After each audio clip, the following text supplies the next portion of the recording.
welcome to Medical Dialogues. I am Dr. Bhumika. Let's look at today's top medical news. CMAJ study highlights recipe for healthy aging. A review article published in Canadian Medical Association Journal summarizes the considerable evidence supporting the important role physical activity plays in preventing or reducing the effects of diseases and discusses how to prescribe effective exercise for older adults. A 2023 meta-analysis of several large studies found that 150 minutes of moderate physical activity every week reduced risk of death from all causes by 31%. Physical activity is essential for aging well and can help prevent or reduce disease in more than 30 chronic conditions such as coronary artery disease, heart failure, type 2 diabetes mellitus, chronic obstructive pulmonary disease, osteoporosis, depression, dementia, and cancer. Benefits of activity include the following: protection against risk of death from any cause, falls prevention through increased muscle strength and better balance, bone and joint health, including improved bone density and alleviation of some osteoarthritis symptoms, improved cognitive function and better mood and mental health, ability to engage in daily activities and improved quality of life.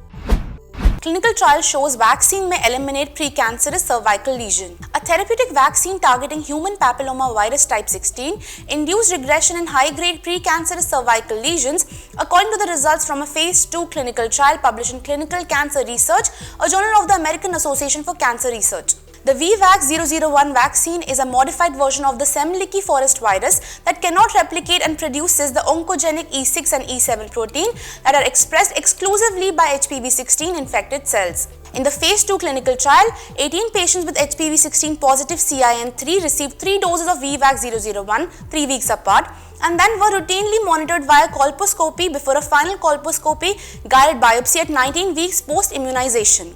9 of the 18 patients experienced regression, 6 to low-grade dysplasia and 3 with complete regressions and no signs of dysplasia.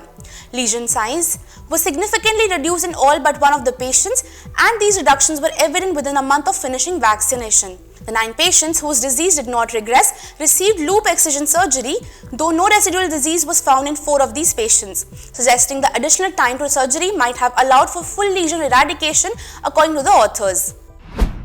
Non-industrialized style diet reduces chronic disease risk, study finds. Researchers have found that a newly developed diet inspired by the eating habits of non-industrialized societies can significantly reduce the risk of a number of chronic diseases and are to share recipes with the public. A paper published in the scientific journal Cell shows that a newly developed diet that mimics eating habits in non-industrialized communities led to significant metabolic and immunological improvements in a human intervention study. In just 3 weeks, the diet promoted weight loss, decreased bad cholesterol by 17%, reduced blood sugar by 6%, reduced C-reactive protein, a marker of inflammation and heart disease, by 14%.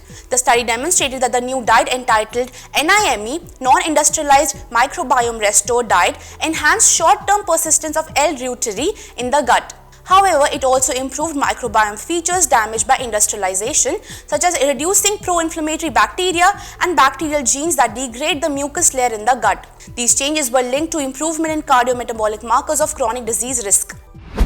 1/3 of parents report their kids struggle with tooth decay and more. More than 1 in 3 parents say their child has faced issues like tooth decay, cavities, stained teeth, gum concerns, or tooth pain over the past 2 years, a national poll suggests.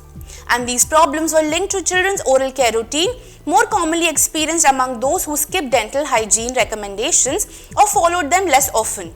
According to the University of Michigan Health CMAJ Children's Hospital National Poll on Children's Health. The nationally representative report is based on 1801 responses from parents with at least one child aged 4 to 17 polled in August 2024.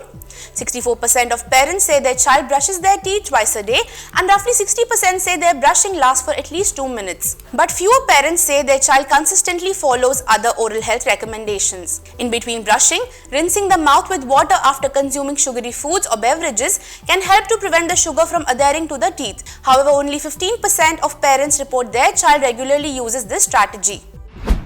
Thank you for watching Medical Dialogue. Stay tuned for more such updates. Never miss a medical update from Medical Dialogues.